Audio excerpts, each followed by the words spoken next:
बहू। कांता बहन की दो बहुएं थी, बड़ी कल्पना और छोटी प्रिया। कल्पना का जैसा नाम वैसा ही काम।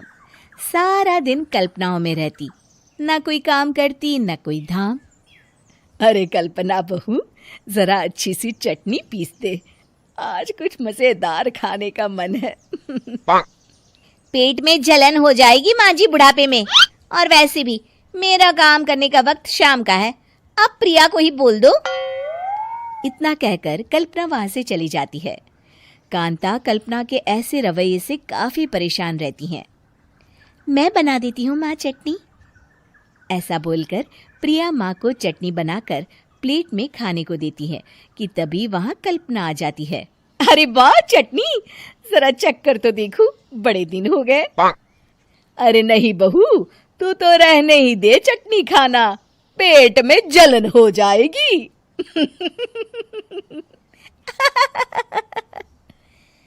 इतना कहकर कांता और प्रिया दोनों हंसने लगते हैं। कल्पना सारा दिन या तो मोबाइल में यूट्यूब देखती या फिर सोती रहती। उसका कमरा भी बिखरा और गंदा रहता। एक दिन कल्पना का पति अशोक उससे कहता है, अरे कल्पना, जानवर भी उस जगह को साफ कर लेता है जहां वो बैठता है, तुम तो इंसान हो, कैसे इतने गंदे कमरे में रह लेती हो? देखो सारा सामान यहाँ वहां बिखरा पड़ा है। ज्यादा अपनी माँ का बोल ना बोलो। हाँ, कमरा तुम्हारा भी तो है, गंदा लग रहा है तो साफ कर लो। पता नहीं तुम्हारे साथ मैं कैसे जिंदगी बिताऊंगा। इतना कहकर अशोक वहां से चला जाता है। कल्पना बस खाना खाने कमरे से बाहर आती और फिर से कमरे में चली जाती। इससे कांता बहन काफी परेशान रहती। एक दिन प्रिया कांता से कहती है, माँ, मैं सारा दिन काम करके थक जाती हूँ, आप कल्पना दीदी से कहिए ना कि सुबह और शाम का काम बांट ले, मैं तो अब सिर्फ एक वक्त का ही काम करूँगी। हाँ। अरे तू वो भी ना करना, एक बहू तो काम चोर थी ही, दूसरी भी आ गई काम ना करने के बहाने लेकर। तभी वहां प्रिया का पति रमेश आ जाता है। माँ, मैं देख रहा हूँ भाभी कोई काम नहीं करती, प्रिया सारा दिन घर और रसोई का काम करती है, अब कुछ करो ना माँ। कांता मन में कुछ सोचती है और कल्पना के पास जाती है। कल्पना फोन पर मेकअप करना देख रही होती है। कल्पना, तुम सारा दिन बस मोबाइल देखती हो, घर का कोई काम भी कर लिया करो।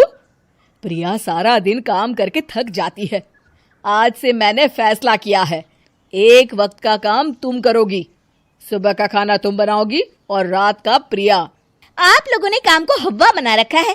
अरे पता नहीं थोड़ा सा ज्यादा काम करने में आप लोग घबरा क्यों जाते हैं। और हाँ, बहुत ज्यादा प्रिया की तारीफ मत करिए मेरे सामने, बड़ी बहू तो मैं ही रहूंगी।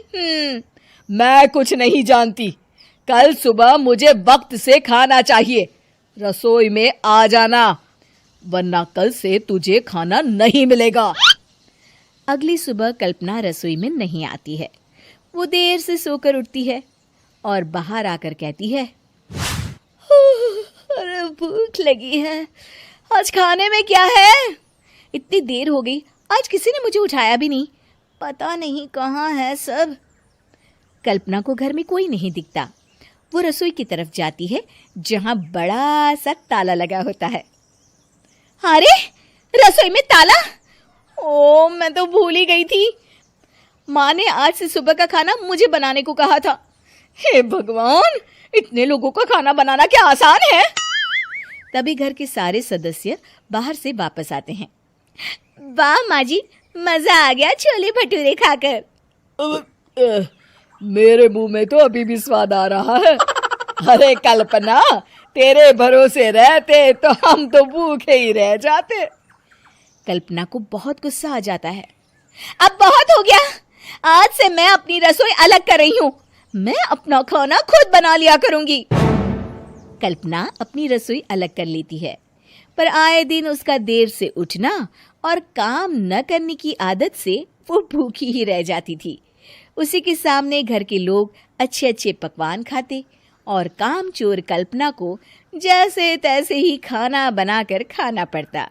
पर एक दिन तो हद ही हो गई। माँ, दीदी आज सुबह से कमरे से बाहर नहीं निकली, हमें जाकर देखना चाहिए। सो रही होगी कामचोर कहीं की, पर तुम कहती हो तो चलो देख लेते हैं उसे। कल्पना कमरे में पेट पकड़कर बैठी होती है। हाय मेरा दर्द, पेट दर्द के मारे मर रही हूँ मैं।